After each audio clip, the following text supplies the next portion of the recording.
Bismillahirrahmanirrahim. Assalamualaikum warahmatullahi wabarakatuh. Waalaikumsalam warahmatullahi wabarakatuh. Alhamdulillah wa kafa.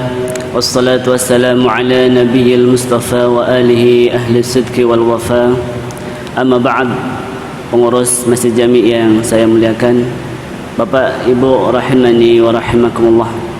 Alhamdulillah, bersyukur kita kepada Allah Subhanahu wa taala. Allah memberikan nikmat yang begitu banyaknya.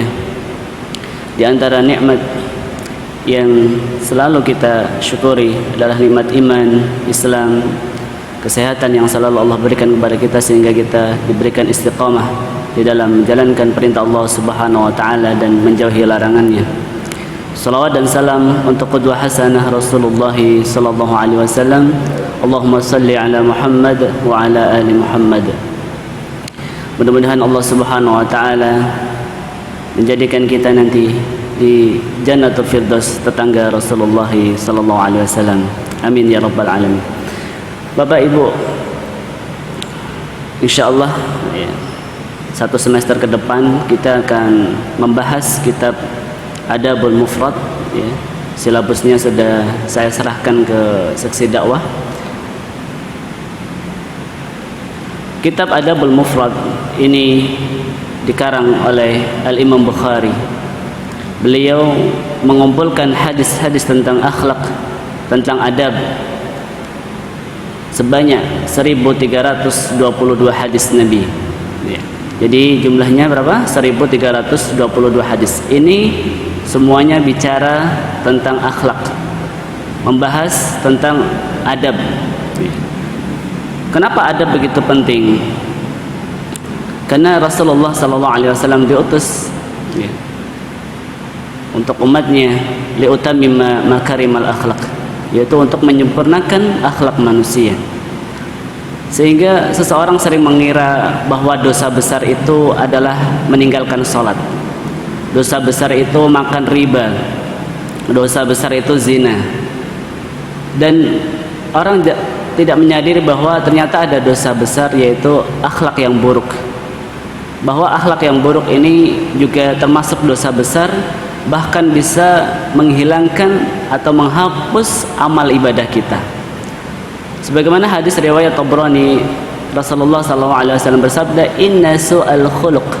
Sesungguhnya akhlak yang buruk yufsidul amal, itu merusak amal. Akhlak yang buruk itu akan merusak amal ibadah kita, merusak salat kita, merusak zakat kita, dan segala aktivitas amal ibadah kita. Kama yufsidul khala al-asal, sebagaimana khala itu atau cuka bisa merusak asal, madu.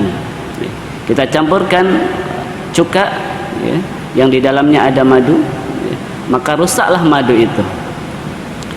Maka Bapak Ibu yang dimuliakan Allah Subhanahu wa taala, jangan sampai amal kita itu ya, hancur, amal kita itu ya, hilang ya, disebabkan karena akhlak yang buruk.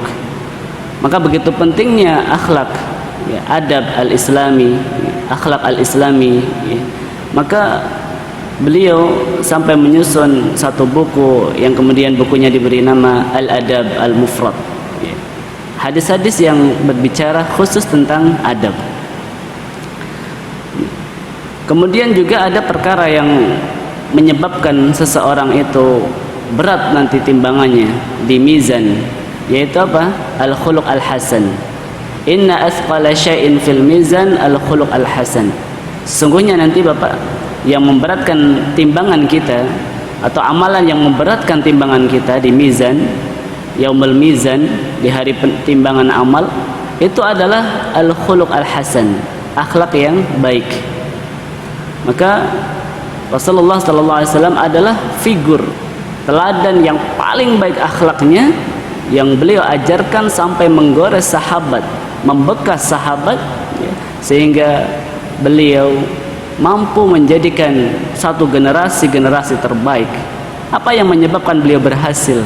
Karena beliau memberikan qudwah hasanah, karena beliau mencontohkan akhlak. Akhlak inilah yang kemudian diikuti oleh para sahabat, kemudian mereka mengajarkan kepada generasi setelahnya, dan itulah yang kemudian disebut dengan generasi yang terbaik. Apa yang menyebabkan mereka terbaik?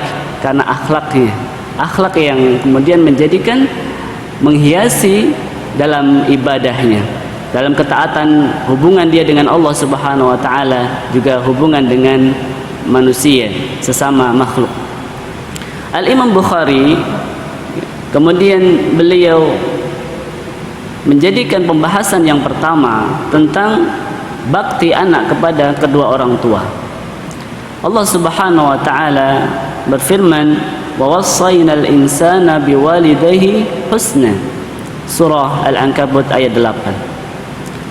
Al-Imam Bukhari menulis di buku yang pertama kali dibuka dengan ayat Allah Subhanahu wa taala tentang sebuah wasiat. Kalau di dalam Al-Quran memakai wasiat, itu begitu pentingnya makna tersebut.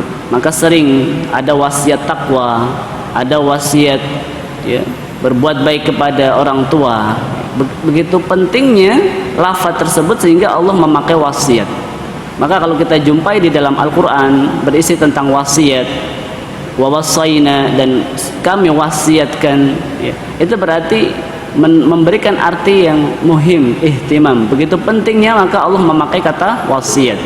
Dalam masalah waris Allah memakai wasiat, dalam masalah takwa Allah memakai wasiat, wassaynal insan, dan kami wasiatkan kepada manusia. Al-insan, disebutkan al-insan berarti al-istighraq li jami'il insan atau li jami'in nas, semua manusia termasuk di dalamnya.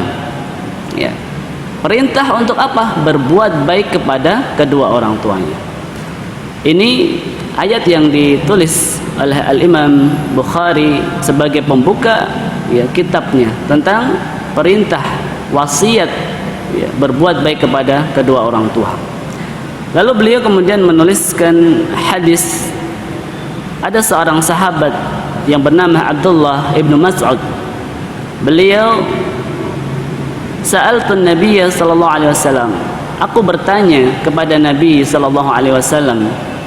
Rasulullah ditanya oleh Abdullah ibnu Mas'ud. Apa pertanyaannya? Ayyul amali ahabbu ila Allah azza wajal.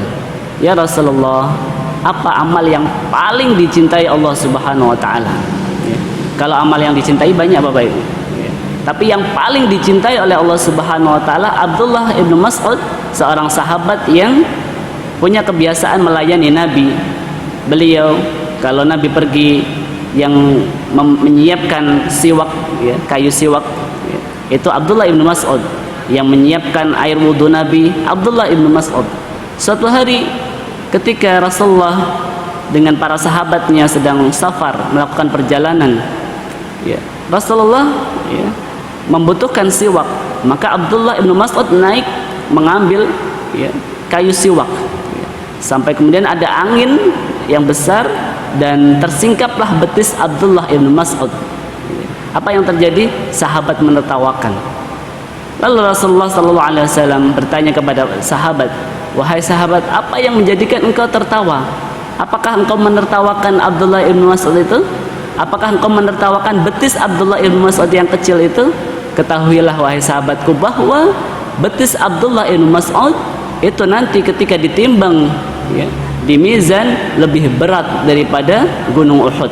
Allahu Akbar. Betis Abdullah ibnu Mas'ud nanti kalau ditimbang lebih berat dari gunung Uhud. Berapa berat gunung Uhud itu kalau ditimbang? Itu tidak ada apa-apanya kalau dibandingkan dengan Abdullah ibnu Mas'ud. Ini pertanyaan Rasulullah SAW ketika ada sahabat yang tertawa melihat betis Abdullah ibnu Mas'ud. Betapa sahabat itu memiliki keagungan, kemuliaan di sisi Rasulullah SAW. Maka beliau kemudian bertanya, ya Rasulullah, amal apa yang paling dicintai Allah Subhanahu wa taala? Qala as-salatu ala waqtiha. Yang pertama, salat tepat pada waktunya. Kalau Allah Subhanahu wa taala memberikan kita kemudahan di dalam melaksanakan salat tepat waktunya, kemudian berjamaah di masjid, Masya Allah, ini adalah suatu karunia yang besar. Maka ini harus kita jaga, kita berusaha untuk istiqamah di dalam perintah Allah, terutama dalam masalah salat. Awwalu ma yuhasabu yaumal qiyamah as-salah. Sesungguhnya amal yang pertama kali dihisab Allah Subhanahu wa taala adalah salat. Maka Allah Subhanahu wa taala akan menanyakan kepada malaikat, "Wahai malaikat, lihat bagaimana salat hambaku." Fa in tama, jika sempurna salatnya maka tidak ada muskilah, baik seluruh amal ibadahnya. Kalau salatnya bagus, maka semua amalnya ikut bagus. Salatnya baik, semua amal ibadah yang lain ikut baik. Wa inna qasa, namun jika ada yang kurang, Allah akan bilang kepada malaikat, "Wahai malaikat, coba lihat amalan salat sunnahnya." Masya Allah, amalan salat sunnahnya. Maka sempurnakanlah ya, kalau ada. Kemudian malaikat bilang, ada ya Allah. Masya Allah, amal sunnahnya luar biasa. Maka sempurnakan. Kalau memang ada yang bolong-bolong salat wajibnya ya, maka sempurnakan dengan salat sunnahnya. Ini sebagai dalil bahwa salat sunnah bisa menyempurnakan ya, kewajiban yang dulu pernah ditinggalkan. Misalkan dulu usia balik 15 tahun, ternyata baru sholat rutin istiqamah 5 waktu usia 20 tahun. 5 tahunnya kemana Bapak? Ya, 5 tahunnya mungkin sholatnya bolong-bolong, kadang sholat maghrib, tidak sholat isya, sholat subuh lewat, sholat zuhur ya, asar lewat ya, terus mungkin satu hari dia bisa sholat 2 waktu saja, atau bahkan tidak sholat sama sekali ya. Hadis ini sebagai dalil bahwa ya, tidak perlu diqadha, tidak perlu diganti, cukup dengan melaksanakan rutinitas atau salat sunnah, qabliyah, ba'diyah ya, qabliyah zuhur, ba'diyah zuhur, ini yang akan menyempurnakan salatnya. Walaupun ada juga pendapat wajib diqadha, wajib diganti. Caranya double, ini salat zuhur, nanti salat lagi zuhur lagi ya, ini ikhtilaf para ulama. Ada yang pendapat qadha, artinya wajib diganti salat yang pernah dulu ditinggalkan ya. Ada yang tidak diqadha, cukup dengan melakukan salat sunnah, qabliyah, ba'diyah. Ini amal yang pertama kali dicintai Allah Subhanahu wa taala. Tsumma ayyun, kemudian apa lagi ya Rasul? Qala tsumma birrul walidain. Kemudian yang kedua adalah bakti anak kepada kedua orang tua. Setelah hubungan dia baik kepada Allah dengan salat, maka kalau kita ingin membangun kedekatan kita kepada Allah Subhanahu wa taala, banyak ibadah-ibadah ya, alam amaliyah yang bisa mendekatkan diri kepada Allah Subhanahu wa taala. Tapi dalam hadis ini ya, Rasulullah menginginkan ketika menjalin hubungan kedekatan dengan Allah Subhanahu wa taala adalah dengan ibadah salat, dengan ibadah salat. Setelah hubungan dengan Allah Subhanahu wa taala baik, akhlak dengan Allah Subhanahu wa taala baik, salah satunya kita buktikan dengan salat ini. Maka Rasulullah ingin mengajarkan kita perbaiki juga hubungan dengan manusia. Tidak cukup hadirin baik dengan Allah Subhanahu wa taala saja, sementara sikap kita, akhlak kita ya tidak baik sesama makhluk. Maka Rasulullah SAW menyebutkan yang kedua adalah summa birrul walidain. Kemudian adalah birrul walidain, berbuat baik kepada kedua orang tua, lembut, santun ucapannya ya, sikapnya lembut ya. Kemudian tidak mengatakan ya. Dan banyak nanti disebutkan, lebih-lebih ibu ya. Ketika ada sahabat yang bertanya, ya Rasulullah, man abarru, di antara ayah dan ibu siapa yang aku dahulukan? Rasulullah, ummuka ya, ibumu. Siapa lagi ya Rasul? Ummaka. Siapa ya lagi ya Rasul? Ummaka. 3 kali Rasulullah sebut ibu. Tsumma abaka, kemudian ayahmu.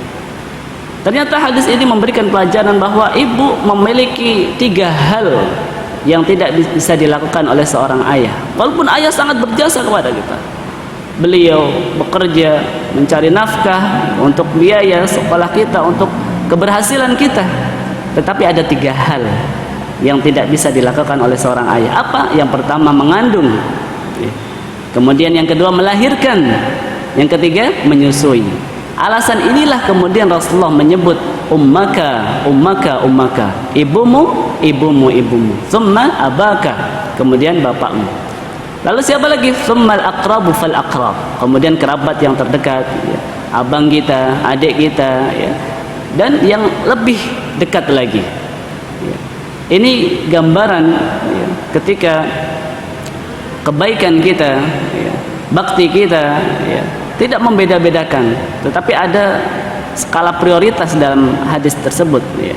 Ketika ya, baktinya sama-sama kita ayah dengan ibu, tetapi Rasulullah menyebutkan 3 kali ibu, ummaka, ummaka, ummaka. Ya. Kemudian juga Rasulullah menyebutkan bahwa ketika kedua orang tua kita masih hidup, disitulah surga. Ya. Surga yang nampak. Ya. Kalau ada satu, berarti itulah surga kita. Ya. Pintu surga kita masih satu. Maka sungguh celaka ketika dia ya, mendapati kedua orang tuanya, ternyata dia tidak masuk surga. Padahal orang tua kita ada pintu untuk memasuki surga Allah Subhanahu wa taala. Ya. Kalau orang tua kita masih lengkap, kita ada 2 pintu. Artinya kita bisa masuk surga dengan pintu tersebut. Dengan apa? Bakti kepada kedua orang tua. Kalau ada satu, berarti masih ada kesempatan untuk masuk dari pintu satu itu, yaitu dengan ya, bakti kita kepada kedua orang tua. Tsumma birrul walidain. Qultu tsumma ayyun? Kemudian apa lagi ya Rasul? Tsumma al-jihadu fi sabilillah. Kemudian jihad di jalan Allah Subhanahu wa taala. Ada yang bertanya, Ustaz, kenapa jihad ini urutannya yang ketiga? Kenapa tidak setelah sholat kemudian jihad baru birrul walidain? Ternyata ada hadis yang menjelaskan ketika ada seorang anak yang izin kepada orang tuanya ingin jihad, ya, lalu tidak diizinkan oleh orang tuanya sampai orang tuanya menangis, dan si anak ini lapor kepada Nabi, ya Rasulullah, ya, orang tuaku menangis, beliau belum mengizinkan aku jihad, ikut perang bersama engkau. Apa kata Rasulullah? Fa ilaihima fajahid. Maka kepada keduanya lah ya, kamu berjihad. Artinya ternyata ketika ada seorang sahabat ingin ikut berperang bersama Rasulullah, ya, kemudian belum diizinkan ikut, disinilah kemudian jihadnya. Ya. Jihad apa? Melayani orang tua, mengasuh, merawat orang tua, lebih-lebih ketika usianya ya, sudah kibarusin, sudah lanjut, bahkan ada yang Allah uji sampai lumpuh, tidak bisa ya, berbuat apa-apa, hanya ada di tempat tidurnya. Maka inilah Allah ingin menguji seorang anak bagaimana bukti dia, ya, bukti dia. Bahkan